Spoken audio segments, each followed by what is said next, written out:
So, hello sa inyo. This is the lab session 1 or the introduction of operating system. Ang gamit kong software is VirtualBox. And let's go, start na tayo. So, first is, hanapin nyo itong show apps. Then, click nyo lang. Pagka-click nyo, hanapin nyo yung terminal. Dito sa may bottom part ng VirtualBox natin. Pag na-click, then lalabas na tong user nyo, tsaka tong bar na nagbe-blink. Then, kung una nyo gagawin is type nyo tong pwd, which is the print working directory. Then, enter. Pag lumabas na tong home, tsaka yung user nyo, itatype nyo tong ls. Itong Linux and Susan. ls is the list files and directories. Then, enter. Pagka-enter nyo, ang next nyo gagawin is itatype nyo mkdir. mkdir is the create directory. Then, the file name nyo. Ito ang sa amin lang po. Then, enter. Next, pagkatapos nun is cd. cd is change directory. Then, yung name ng file, lab1. Then, enter. Next is touch. Ang touch is, mag-create tayo ng new file. So, sa amin is, dalawang file namin kailangan gawin. So, file1.txt and file2.txt.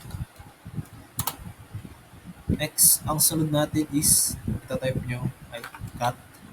Cat is the display to the content of a file. So, pag na-type nyo yung cat, next nyo itong greater than, then yung first file na ginawa natin. So, file1.txt. Okay. Next naman is, enter. Pag lumabas na siya ng ganun, lalagyan nyo ng laman yung file nyo. Para sa akin, naglalagay ko is yung full name ko na and section.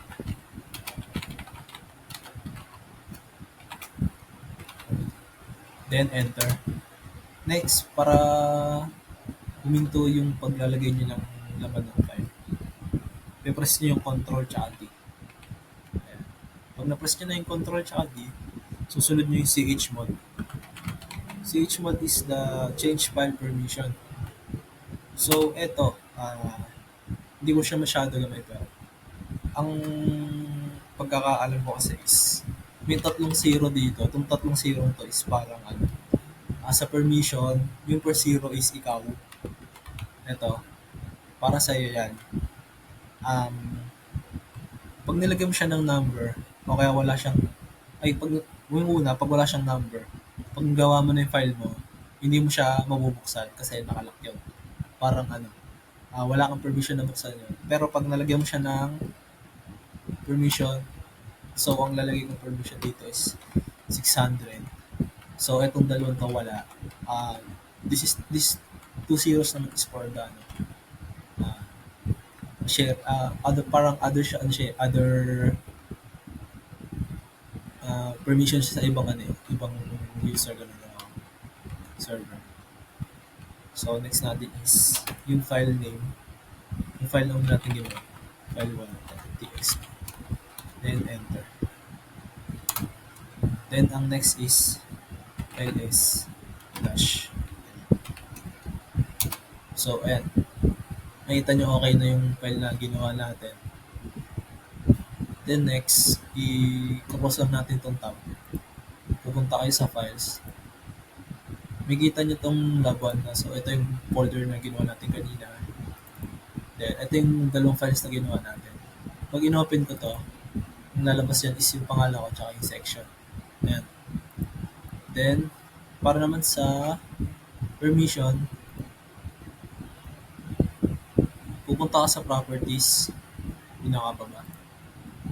Then, permission. Itong permission na itong read and write. So, ito, read only.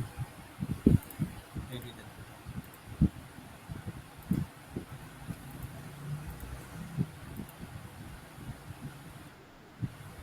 So, yun lang. Thank you po.